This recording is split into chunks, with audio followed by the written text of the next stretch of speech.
Okay, thank you, Henry. So some caveats to start with. This paper is very much in its infancy. The idea first came to me when Henry invited me to participate in this workshop, and my mind immediately went to Jeff Bell's work on Deleuze and methods. I mean, Jeff was coming as well. And in particular, his work on learning and pedagogy in Deleuze and Guattari's last book, What is Philosophy?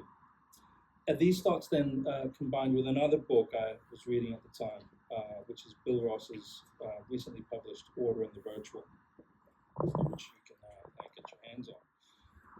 Now, Bill's book is mostly concerned with Deleuze's philosophy in connection with contemporary physics. But it occurred to me that one of the things in that book, shared with Jeff's work on what is philosophy, is the importance of the principle of sufficient reason for understanding Deleuze's work.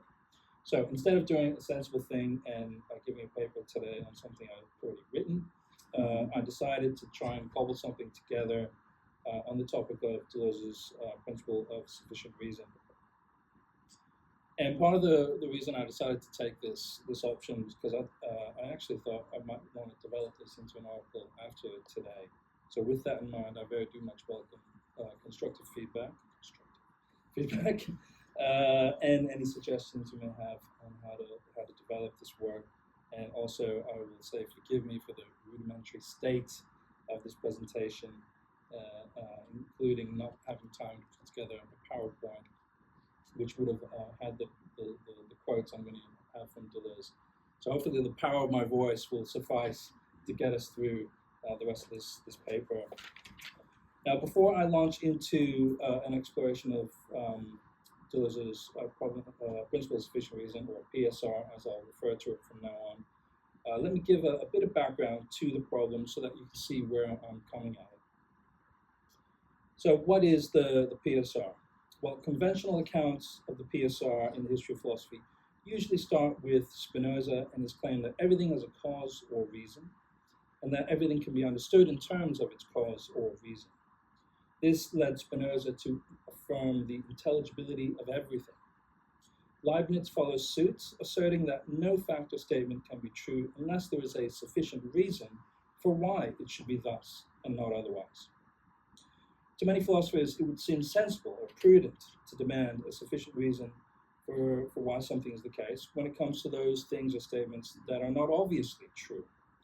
But such a demand might be seen as an unnecessary annoyance and potentially an inhibitor to knowledge when it comes to those things or statements that are considered to be straightforward or incontrovertible. Now, as I learned when reading Jeff Bell's work on this topic, the extent to which one adheres to the PSR is actually an important point of divergence between analytic and continental philosophy. In Bertrand Russell's dispute with the British idealist Francis Herbert Bradley, Russell came to see part of their disagreement as stemming from his view that some facts simply are and do not require a sufficient reason, brute facts, as they are sometimes referred to. For Bradley and other adherents to the PSR, simple or brute facts cannot be taken for granted or on faith. To understand the nature of things or statements, we must have a sufficient reason unique to them and them alone. And Deleuze is one of these philosophers. Now, near the beginning of Jeff's book on Deleuze and Guattari's What is Philosophy, he announces a fascinating and, in my view, somewhat novel gambit. His reading of What is Philosophy will turn on a version of the PSR. This is unexpected because Deleuze and Guattari, at least to the best of my knowledge, do not explicitly refer to the PSR in that text. But Jeff's use of the PSR as a key for unlocking what is philosophy is fascinating and useful because it provides a way of understanding their project in relation to the discipline of philosophy more widely, from the history of philosophy to contemporary philosophy, but also from continental to analytic traditions. Now, this gave me the idea of writing a paper on Deleuze and the PSR, using Jeff's work as a starting point. But instead of using the PSR to understand Deleuze and Guattari's late work, which Jeff did so well, I would instead focus on the PSR in Deleuze's early work. up until his major text, Difference Repetition.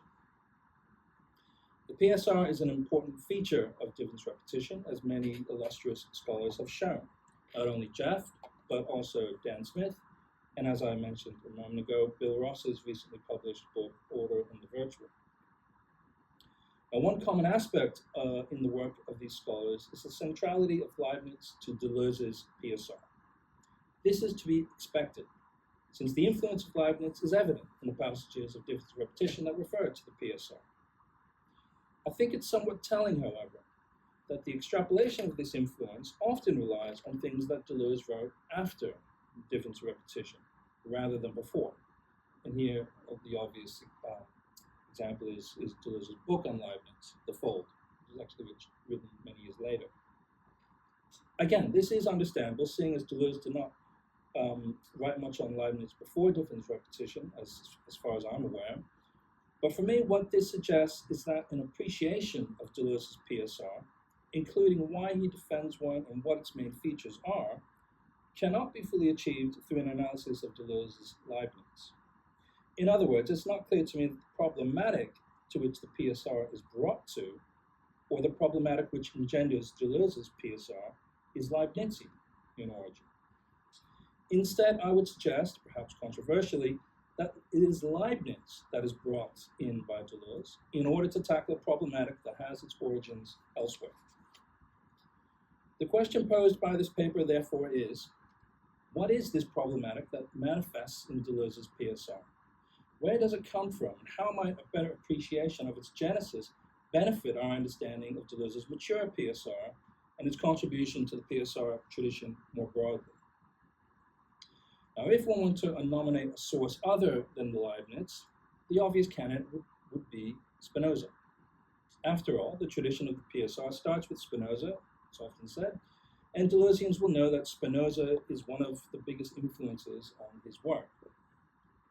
To this could be added that Deleuze was working on his first Spinoza book at the same time as Difference Repetition, so we should expect that passages in Difference Repetition on the PSR are influenced by Deleuze's Spinozism, especially where they cross over with the passages in Deleuze's first Spinoza book, which outline the anti-Cartesian aim of Spinoza and Leibniz's PSR, which Jeff has written on.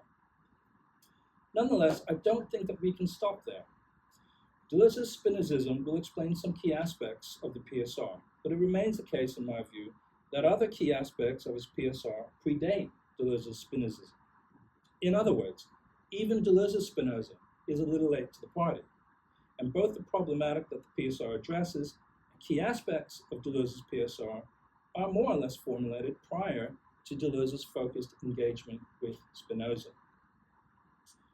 This argument that I've just alluded to will, of course, depend on what those key aspects are and what the problematic is that Deleuze's PSR addresses. In answering these questions, I will again defer to Jeff, who, as I read him, suggests that when it comes to articulating the key characteristics of Deleuze's PSR, it can be boiled down effectively to two words: difference and multiplicity.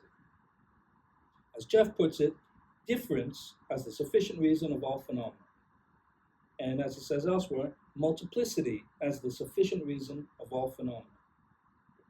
Now, insofar as Jeff is right here, and I think he is, the question becomes, how does Deleuze's early work on difference and multiplicity give rise to, or set the terms for, a novel PSR in difference repetition? And I don't think that Leibniz or even Spinoza will give us the answer here, not least on their own, because the terms of Deleuze's work on difference in multiplicity are already set by the stage that he comes to those studies. What I'm suggesting is that Deleuze brings his work on difference and multiplicity to the tradition of the PSR. And it is precisely for this reason that he is able to reformulate the PSR, to give it his novel twist. Put differently, if we want to fully appreciate how Deleuze reformulates the PSR, then the answer will not be found in Deleuze's reading of Leibniz and Spinoza, or at least not initially. Because the impetus for Deleuze's reading of the PSR in Leibniz and Spinoza comes from elsewhere, prior to that engagement. It's no doubt true that when we look at Deleuze's remarks on the PSR in relation to Leibniz and Spinoza, we can see the ingenuity of his reading and note its divergences from the traditional account. But I would suggest that to fully understand where this ingenuity comes from, we're going to need to investigate Deleuze's previous work. Okay, so that brings us to it. Where then does it come from? And I think that there are three obvious answers. On Bill Ross's reading, the problem of Deleuze's PSR is engendered through his engagement with Nietzsche. I'm sure that there's something in this. I'll have to look into it more fully later. I'm also pretty sure that Deleuze's Hume will lie at the beginning of this as well, as I'm sure Jeff can help us fill us in on this. I will also have to park that one for later. I did say I was near the beginning of this project. So for now, at least to start with, the one thing that I can say with more confidence, and this will come as no surprise to those of you who are familiar with my work, is that when it comes to the concepts of difference and multiplicity in Deleuze's early work, there will inevitably need to be some reckoning with Deleuze's Bergsonianism.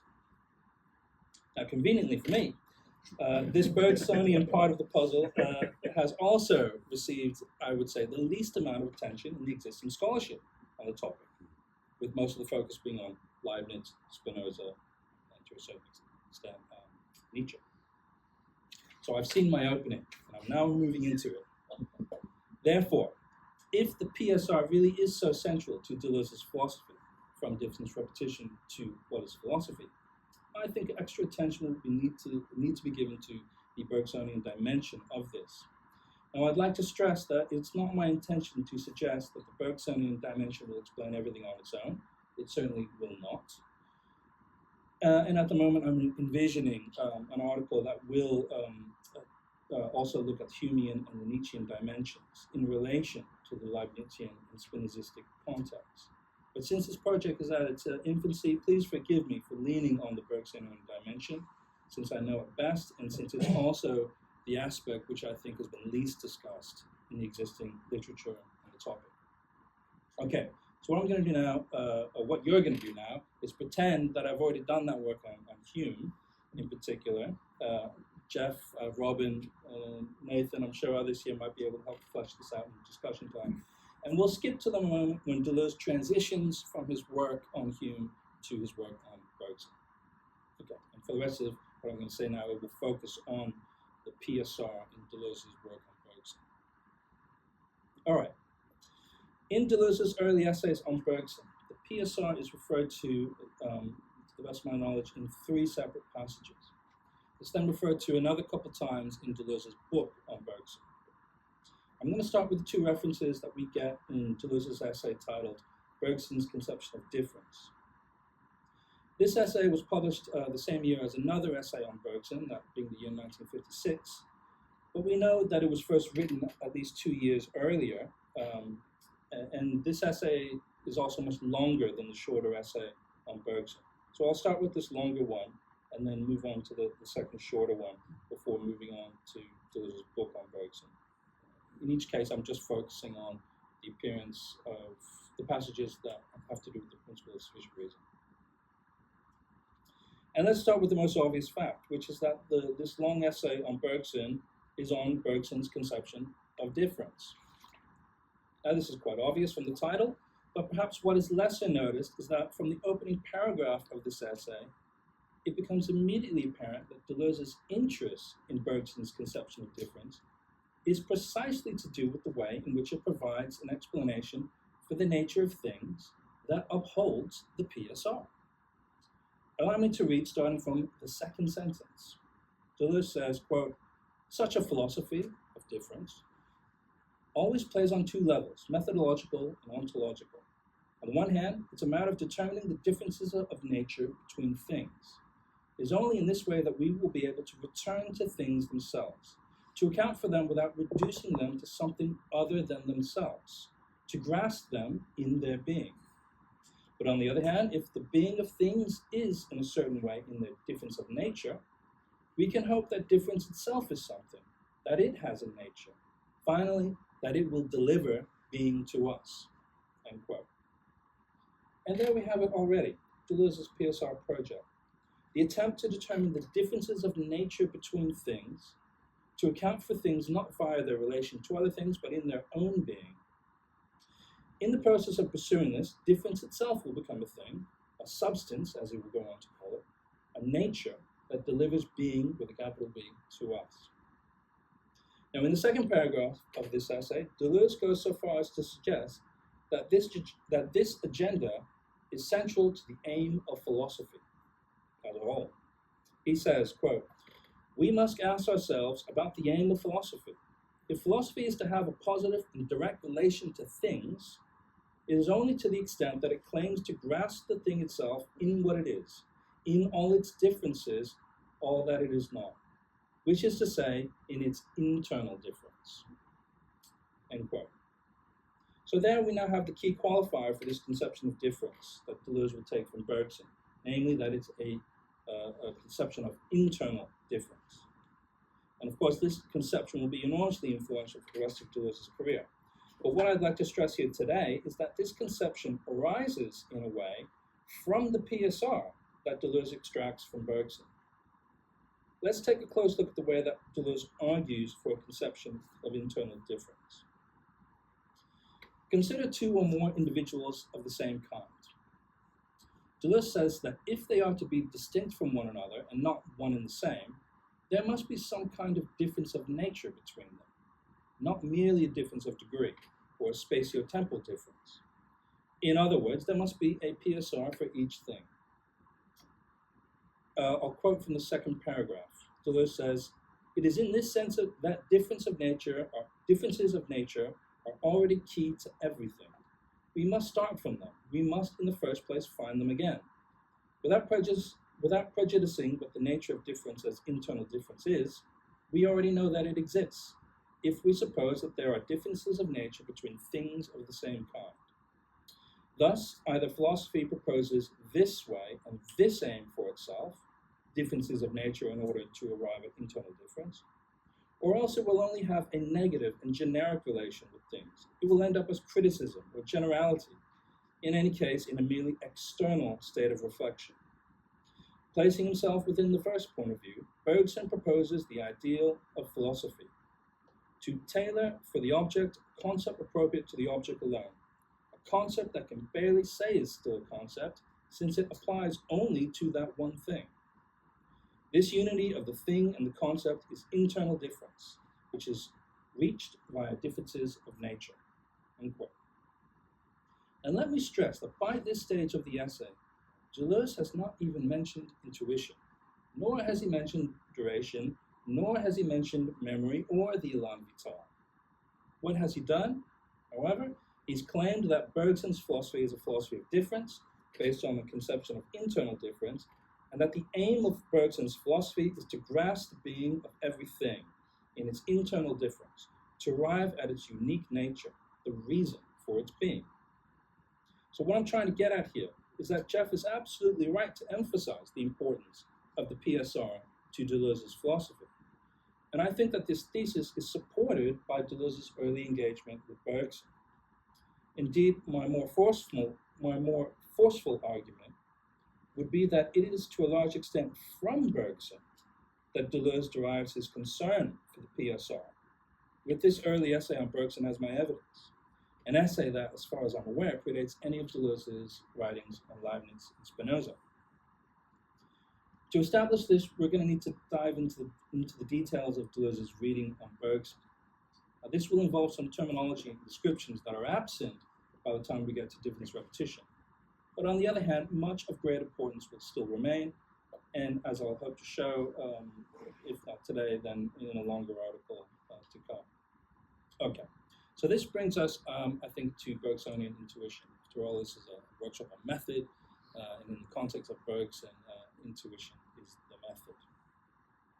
Now, this term will not appear much in Deleuze's later work, but the two impulses of Bergsonian intuition certainly will, namely, differentiation and integration.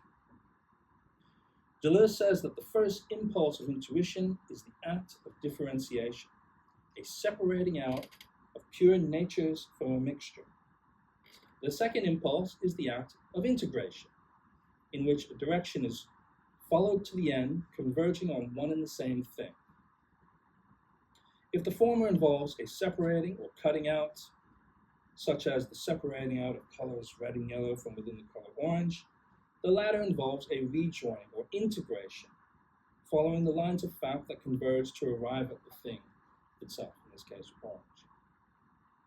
The first impulse gives us differences of nature between things, the first movement of difference, as it were, whereas the second impulse gives us the difference of nature that is the thing, the unity of its internal difference. This account is to be distinguished from the common approach in science based on differences of degree and a spatializing method. Now here we get Bergson 101, the critique of spatialization. But it's given by Deleuze, I think quite interestingly, in the flavor of the PSR and the search for the nature of things. Deleuze says, quote, "What space presents to the understanding and what the understanding finds in space are only things, i.e. products or results. However, between things, in the sense of results, there are never and cannot ever be anything but differences of proportion. It is not things nor states of things, nor is it characteristics that differ in nature. It is tendencies. This is why the conception of species-specific difference is unsatisfactory. We must closely follow not the presence of characteristics, but their tendency to develop. The group will be defined no longer by the possession of certain characteristics, but by its tendency to accentuate them. Thus, Bergson throughout his work shows that tendency is prior not only to its product, but also to the product's causes in time, since causes are always derived retroactively from the product itself. The thing in itself and its true nature is the expression of a tendency prior to being the effect of a cause." End quote. Okay, that was long, but let me unpack it a little bit. Now, as we can see in this quote, things are normally understood in the sense of products or results, the thing that results from a process, right? But taken in this sense, Deleuze claims that, following Bergson, the difference between things will always merely be a difference of proportion, not a difference in nature. And the same applies when it comes to the states of things, or the characteristics of things, and dare I say, the predicates of things. For Deleuze's Bergson, what differs in nature are not things in this result sense, or their states. What differs are their tendencies. The tendency to accentuate a characteristic rather than the actual characteristic. Now, what is the difference between these two, you may ask? Well, one way of answering this question is to say that it is the difference between, on the one hand, the thing as a product or result, and on the other, the process through which that thing is produced. In other words, it's the difference between identity, on the one hand, and differentiation on the other. But in a certain sense, even this formulation does not go far enough, because a tendency is not only prior to the product as an end, it is also prior to the process that produces that end.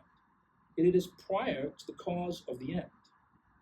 To repeat the quote, it is prior to the product's causes in time, since causes are always derived retroactively from the product itself. A thing in itself in its true nature is the expression of a tendency prior to the being of the effect of the cause. Quote. Now, perhaps we could even say, to borrow later terminology, that it's pre-individual. Also note here the word expression in this quote. A thing in itself in its true nature is the expression of a tendency. If we were to ignore this dimension of tendencies, then, quote, simple differences of degree would be the correct status of things separated from the tendency and graphs in their elemental causes, end quote. Put differently, when causes of things are considered devoid of tendency, such causes effectively belong to the domain of quantity. Deleuze gives a useful example here, drawn from Bergson. When we consider the human brain and the animal brain as things in the sense of products or results, the difference between them is one of degree. But when we consider them in the sense of their differing tendencies, it is here that we can get at the difference in nature between the two. There is another crucial difference between things as products or results and the tendencies that make them up. Tendencies are pure differences in nature, whereas things thought of as products or results are composites. They are mixtures of tendencies. How then can we ever arrive at pure tendencies? Well, Deleuze says we have no choice but to start from the composite, and this is indeed the empiricism of Bergsonism. He says, we must use what the mixture presents to us, differences of degree or proportion, since nothing else is available to us. But we use them only as a measure of the tendency in order to arrive at the tendency as the sufficient reason of the proportion. That's where I've been aiming, as you can now see. There we have the first explicit reference to the PSR, 4 pages into the essay. The cause of a thing as product or result, when separated from tendency, is a difference of degree or proportion. It's a quantitative difference. But if we wish to arrive at the sufficient reason of the proportion, the sufficient reason of a thing as product or result, we must seek those tendencies that in turn explain the sufficient reason of the thing. And this is the PSR that Deleuze gleans from Bergson. Now it's here that things start to really heat up. This is Deleuze cooking on gas. Tendencies have now taken center stage. The being of things, to recall, is in their differences of nature. But the things that Deleuze is now referring to are not things as products or results, as we would commonly think of them, and as they're commonly thought of in the PSR tradition. The things in question are tendencies. This is Deleuze, it is a tendency that is the subject. And as Deleuze goes on, a being is not a subject, but the expression of the tendency. And furthermore, a being is only the expression of a tendency insofar as this is contrasted with another tendency. End quote. Okay, so what we've got now in Deleuze's reading of Bergson is a reconfiguration of the subject as tendency, with beings now understood as the expression of a tendency, or more exactly, contrasting tendencies. The task before us is therefore clear. To reach tendencies, we will need to start from the empirical experience of mixtures, or composites, and attempt to divide the composite into its pure tendencies. And the method for achieving this is Bergsonian intuition, which Deleuze says is more than a description of experience and less than a transcendental analysis. He says, the method certainly raises itself to the conditions of the given, but these conditions are tendency subjects. That's got a hyphen between it. Tendency subjects. They are themselves given in a certain way. They are lived. End quote. And here we come to one of the most important passages in Deleuze's oeuvre, I would say. So please again forgive me for reading it out at length, but I absolutely love it. So hopefully you'll agree. He says, we must not raise ourselves to the level of conditions as conditions of all possible experience, but as conditions of real experience. Schelling already gave himself the same and defined his philosophy as a superior empiricism. The formula suits Bergson just as well. If these conditions can and must be grasped in an intuition, it is precisely because they are the conditions of real experience, because they are no broader than the conditioned, because the concept they form is identical to its object. We should thus not be surprised to find in Bergson a kind of principle of sufficient reason, end of indiscernibles. What he refuses is a distribution which places reason in the genre or in the category, and which leaves the individual in the realm of the contingent, which is to say, in space. Reason must go right up to the individual, the true concept right up to the thing, comprehension to this. Why this rather than that? Bergson always poses this question of difference. End quote. Now, one of the main reasons I've always loved this passage and seen it as important to Deleuze's later work is because it effectively distills what will come to be referred to as transcendental empiricism. But to this, with the help of Jeff's work and the prompt of this workshop from Henry, to this I think we can now add that it demonstrates how Deleuze's transcendental empiricism is to a large extent synonymous with his PSR. The passage also shows how the PSR that Deleuze extracts from Bergson's will diverge from the PSR tradition. though this isn't something I'll be able to fully demonstrate today.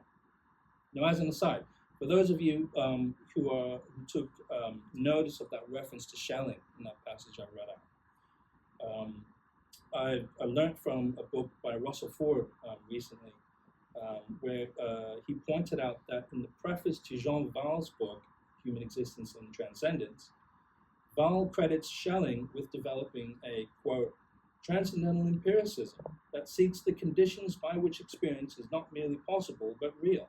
And this realism would be founded on the critique of the idea of the possible and on the reality of contingency, end quote. Now, I think from this we can surmise that Deleuze's comment about Schelling's superior empiricism initially comes from his influential teacher. I suppose what I'm saying in roundabout ways, I don't think Deleuze got this from his own reading of Schelling. I think he's stolen it from Jean Val, not because he's a big Schelling enthusiast who then threaded in here, so to speak. Nonetheless, the passage that I quoted before, which I said I love so much, I think it does show that it is through Bergson that Deleuze makes this transcendental empiricism his own. And it is in this context, and not Val or Schelling, that I think will be more influential for Deleuze's career as it goes on. But putting that aside, let's come back to Deleuze's PSR, but this time with an eye on difference repetition. There's a lot more we could say, I think, in terms of aspects of the essay on Bergson's conception of difference that's going to be important for difference repetition. But before we fully move on, I wanted to briefly look at the other reference to the PSR in Deleuze's other 1956 essay on Bergson. And it comes in the last paragraph of that essay, where Deleuze is summing up Bergson's philosophy. He says that Bergson's philosophy essentially amounts to, quote, a profound and original attempt to discover the proper domain of philosophy, to attain the thing itself, beyond the order of the possible of causes and ends.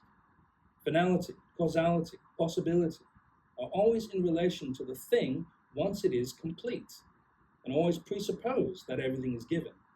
When Bergson critiques these notions, when he speaks to us of indeterminacy, he does not invite us to abandon reason, but to reconnect with the true reason of the thing in the process of being made.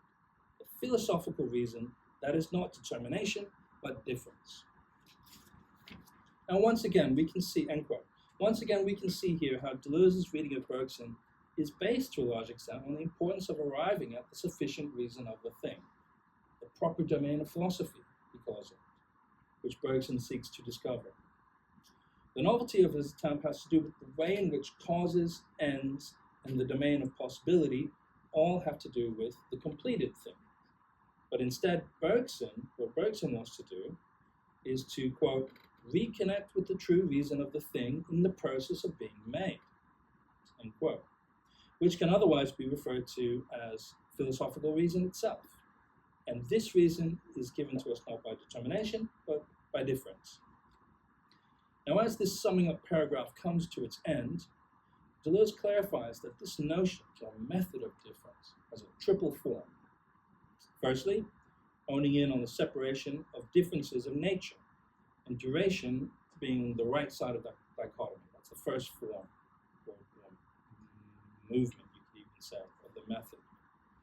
Secondly, a triple form of difference as virtually coexisting degrees of difference. This is the unity or totality of difference, such as we find it in the cone of memory.